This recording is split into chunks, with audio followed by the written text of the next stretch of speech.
So, you want to get into comics. Good, it's a wonderful art form that does not get the attention it deserves. And you have taken the first step and clicked on this video. And you found comic adaptations to be fulfilling in their own way. But you want to go a step further. You want to know the hidden knowledge between these tomes. Well, look no further, for I am the most knowledgeable comic expert there is. Behold my collection!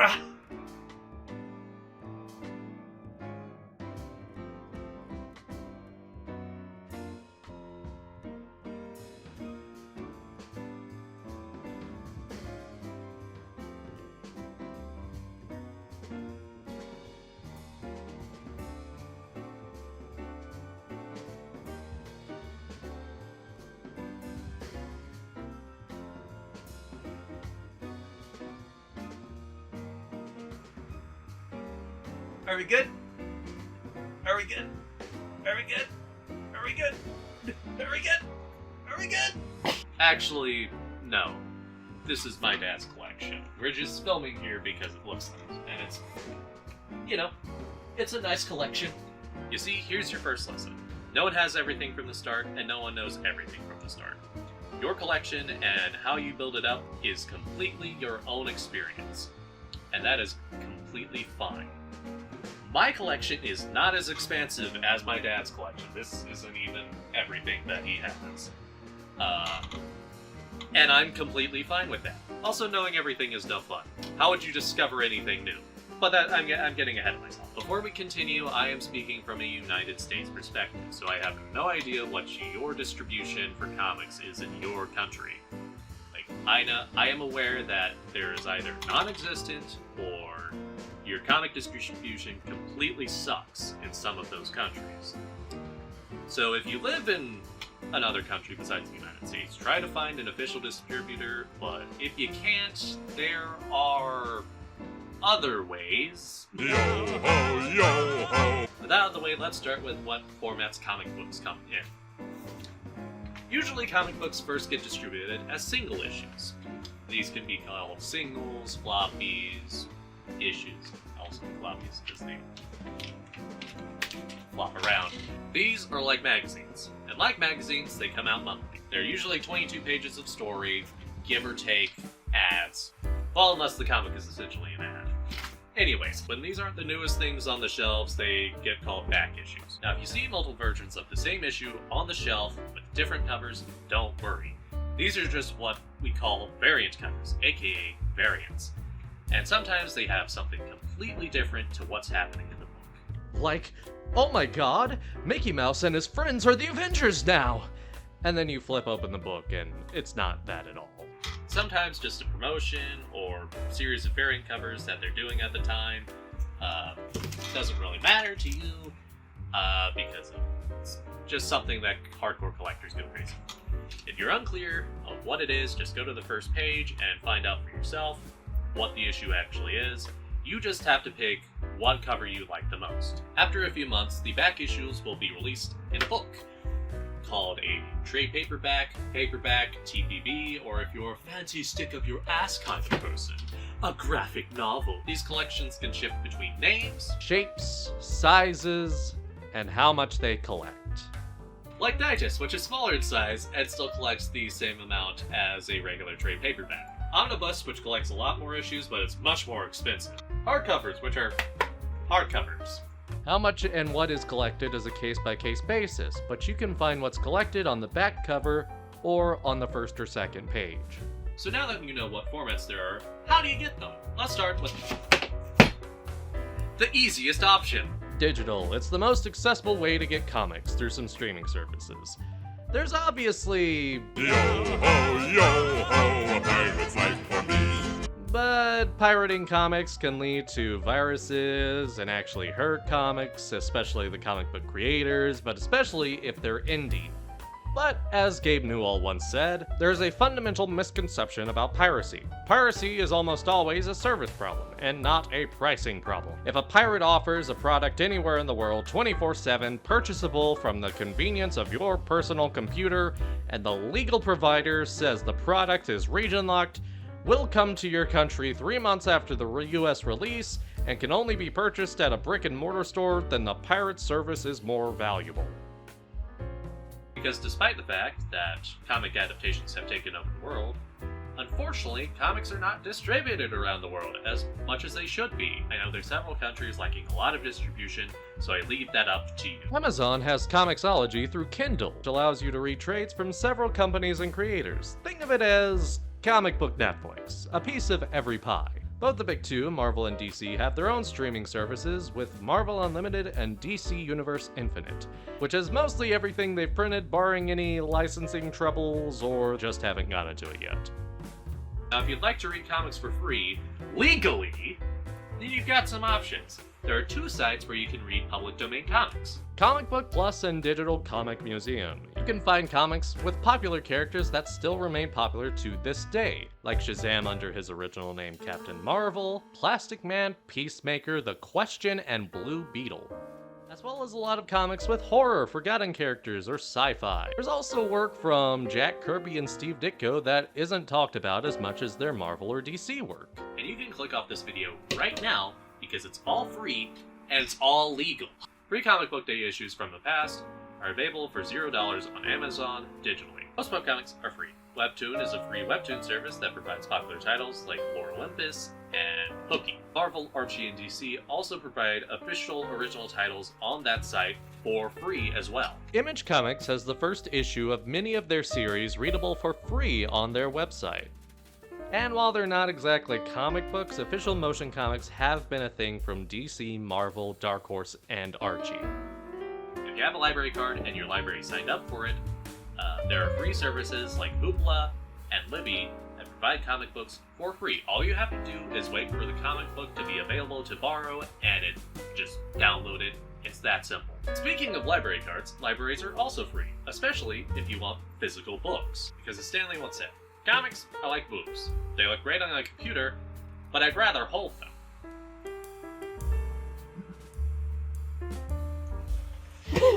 You've got a lot of options here. You can either buy books in a retail store like Books A Million and Barnes & Noble. An underrated place I like is the Ollie's Bargain Outlet. These places mainly do trade paperback.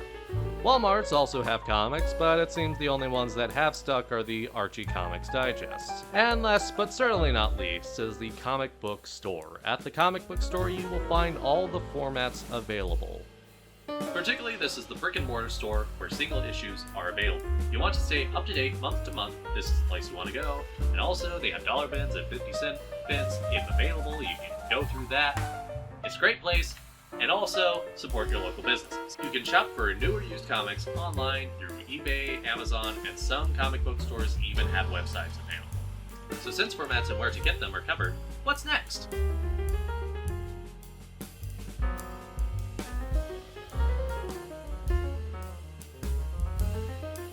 Okay, so I want you to ask yourself this.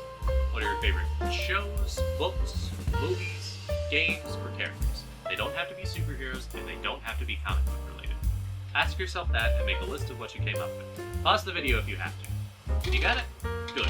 Chances are there's something on that list that has a comic book already. Yes, comics get adapted all the time, but it is not just a one-way street. Ghostbusters, My Little Pony, Sonic the Hedgehog, Mickey Mouse, Looney Tunes, The Babysitter's Club, Scooby-Doo, X-Files, Stephen King, Goosebumps, Invader Zim, Avatar The Last Airbender, Choose Your Own Adventure, Gargoyles, Danny Phantom, Team Fortress 2, Five Nights at Freddy's, Magic Treehouse, Godzilla, Animorphs, Percy Jackson, Star Trek, Doctor Who, The Incredibles, Halo, Star Wars, Fight Club, Alien, Predator, Terminator, and many, many, many more are comic books. It's more than just superheroes, and it's more than just Marvel and DC.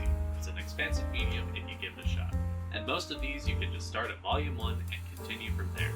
You don't have to jump in the deep end of Marvel and DC forever if you don't feel like it. And hey, some of the stuff you wrote on that list may surprise you are actually based on comics. Teenage Mutant Ninja Turtles, Nimona, Generator Rex, Transformers, G.I. Joe, Scrooge McDuck, along with DuckTales, Tuffy from Tom and Jerry, Lady and the Tramp 2, Scamp's Adventure, Alien vs. Predator, The Mask, The Tick, The Losers, Tales from the Crypt, Turok, Lucifer, iZombie, Riverdale, and Snowpiercer all originated from comic books. Even shows that aren't comic book adaptations have episodes that are, like Mom Dark, Comic Relief, and Chicken Scratch from Dexter's Lab are all based on the Dexter's Lab comics. And some Doctor Who episodes, like The Star Beast and the Lodger, are based on the Doctor Who comics. And if none of that catches your eye, don't turn away just yet. There's a lot of original stuff out there created by indie comic creators from places like Image Comics, Oni Press, Avatar Press, Aftershock Comics, and Mad Cave Studios. But hey, I know why you clicked on this video.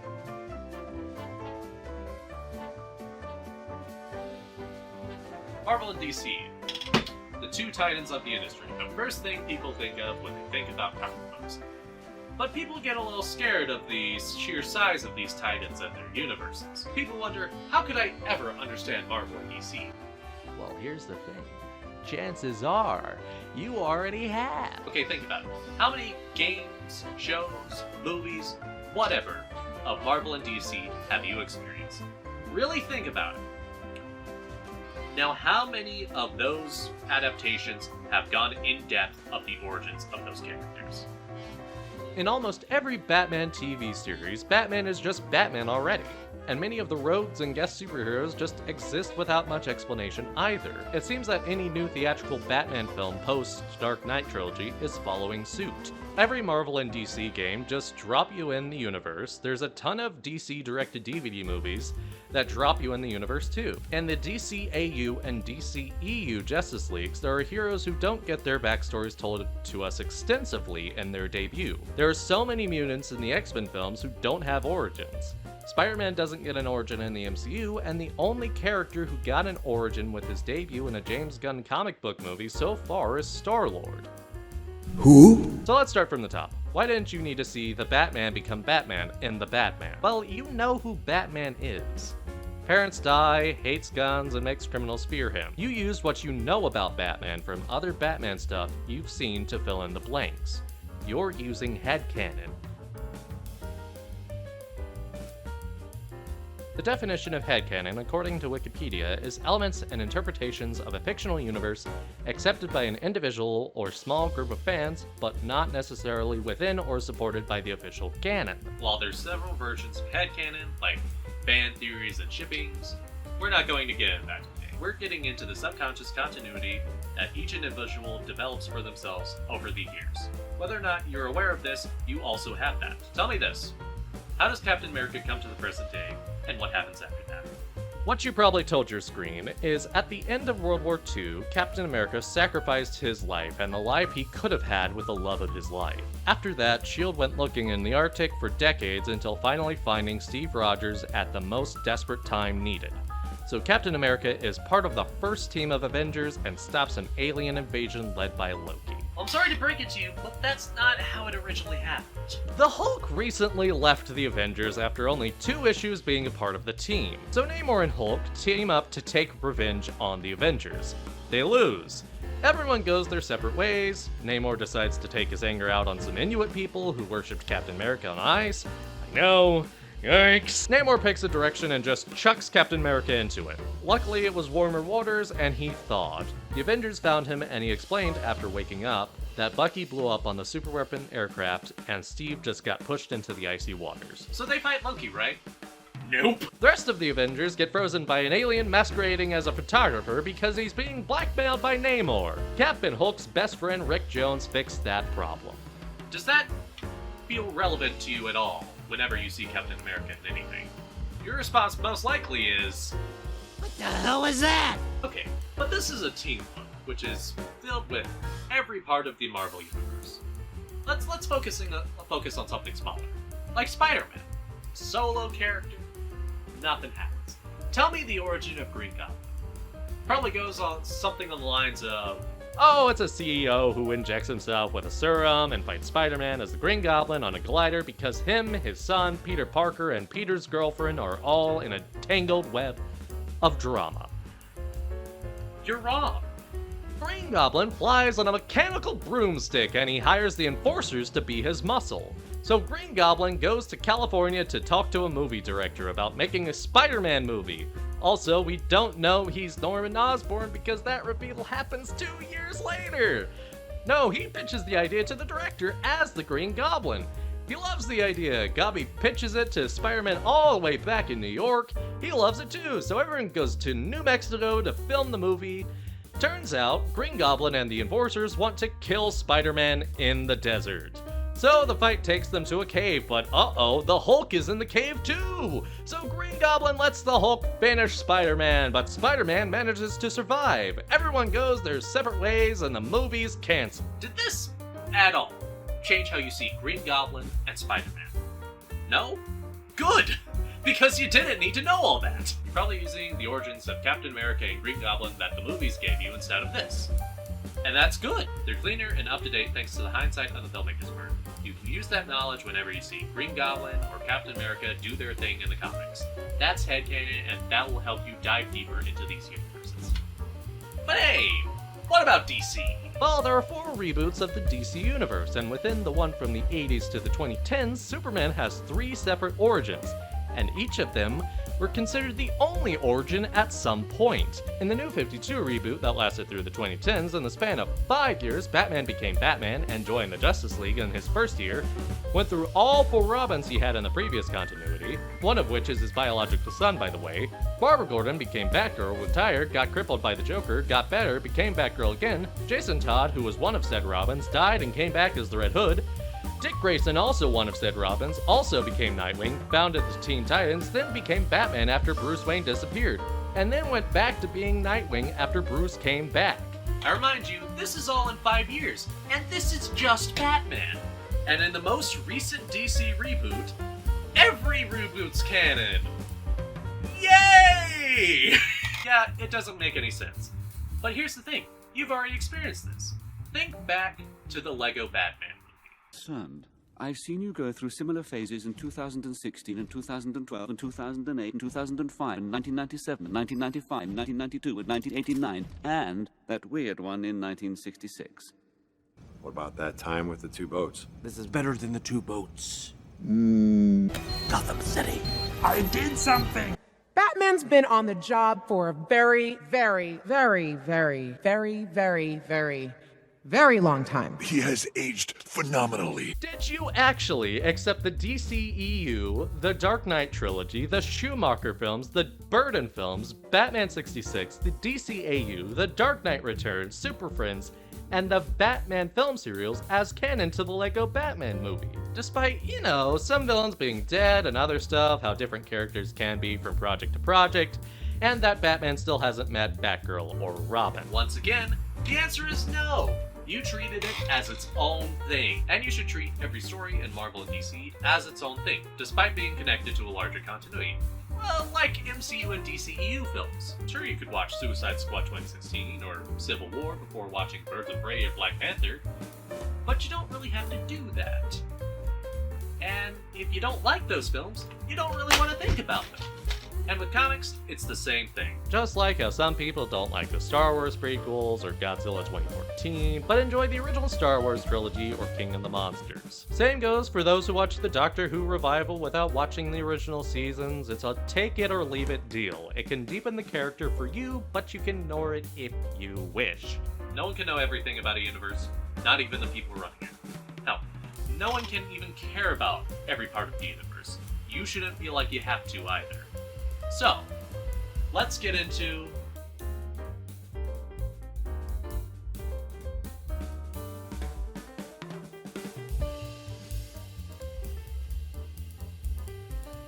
it's what's preventing you from getting into Marvel and DC. You know that you don't know everything, and that terrifies you, that you don't know everything. But you learn things about Marvel and DC through the many adaptations that you have taken in. You can use that knowledge and headcanon to get by on what you know and absorb more knowledge along the way. If a writer's doing their job right, then they will provide context if it is necessary. And if there's something that counters your previous knowledge / headcanon, just roll with it.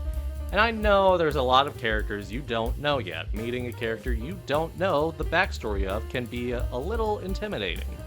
But you've done this before. Did you know any of the Avengers besides maybe Hulk before the first phase of the MCU? Probably not, because Captain America, Thor, and Iron Man weren't the characters selling the most in comics. Or movies. Did you know any of the Guardians of the Galaxy? Who? Many people who read comics barely knew anything about them, including myself. Did you know anyone in the Suicide Squad? Literally everyone was scratching their heads asking, Who? But here's the thing. You enjoyed those characters when you got to know them. James Gunn's Guardians of the Galaxy and the Suicide Squad didn't over-elaborate on characters' backstories. They've got their own stories, but you're getting what's relevant in this one.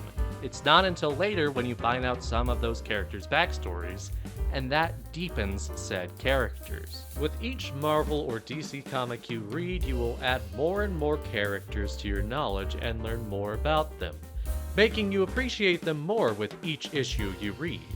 I'll level with you. I've encountered this quite a bit. I've never read Planet Hulk. I still haven't read Planet Hulk, and I don't know if I ever will read Planet Hulk.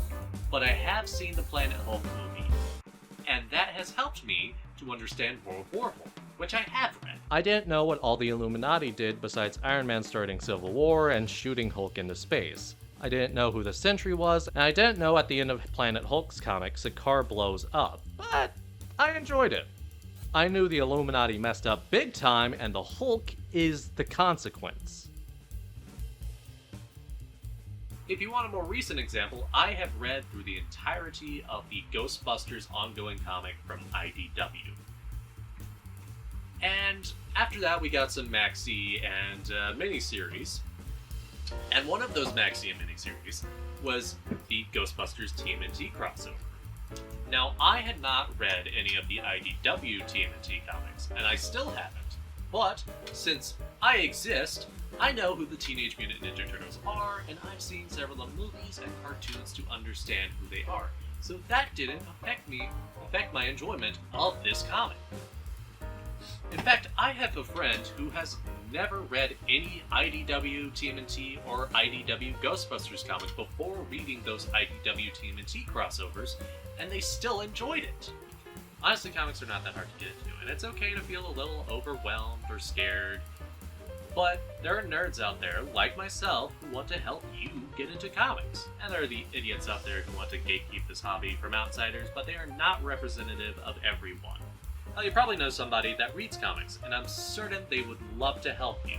If they're anything like me, they can't shut up about comics. There are plenty of online creators out there who aren't crazy, who just want to share the medium they're passionate about. Actually, conveniently enough, there's a video from a good comic tuber, Panels to Pixels, called Why Are There No Good Comic Book YouTubers? That goes into 20 good comic book YouTube channels. One of the channels I'm not mentioned I really enjoy is Comic Pop, where a guy who's been reading comics his entire life explains comic story arcs and lore to 2 and sometimes 3 people who haven't been. It's a fun show, I highly recommend it. Another channel, unexpectedly, that talks about comics is Game Apologist, who has a show on his channel where he's reading through the Sonic comics from every publisher who's tackled the property. He talks about specific characters and arcs in his Sonic Speed reading series. A little-known channel, Old Guys Who Like Old Comics, is just an older comic collector just chilling out and talking about random issues that are part of his collection. Swim Reads Comics is another great YouTube channel who goes into comic book and comic book related subjects in very well-researched videos. Professor Thorgy, who you may know from Thorgy's Arcade, used to make comic book videos. And they're still pretty great. His show Comic Class is very informative, and for his show The Top 100 Comics, he read a ton of comics each year, 6 years straight, and provides a great list of comics from all over the industry. Stepping outside of YouTube, there's the Welcome to Geektown podcast, where Kurt continuously answers questions that newcomers to the medium may ask. Jalwin, former host of DC All Access, has a podcast called The Geek History Lesson, where he takes a deep dive into the history of characters for those who may not be familiar. Crushing Crisis is a blogger and YouTuber who has done huge collecting guides on characters, and he has a huge collection that he got into on his web series Haul Around the World, where he shipped every comic in his collection from America to New Zealand in an international move. The web series Death Battle is actually a great breakdown of comic characters' histories, showing off some of the highlights and the lowlights of their careers. And you get a pretty entertaining fight out of it. The Comics Collective podcast is a fun podcast hosted by 3 comic fans getting into certain storylines, with one of them being newer to the medium. There's a lot more I haven't shouted out yet, but there are plenty of nerds that outweigh the bad. And if you'll have me, I'd love to be one of those nerds viewers. If you have a question, ask me in the comments down below or on Twitter. I want to know what you want to know. Next time, we're talking about The Hunt.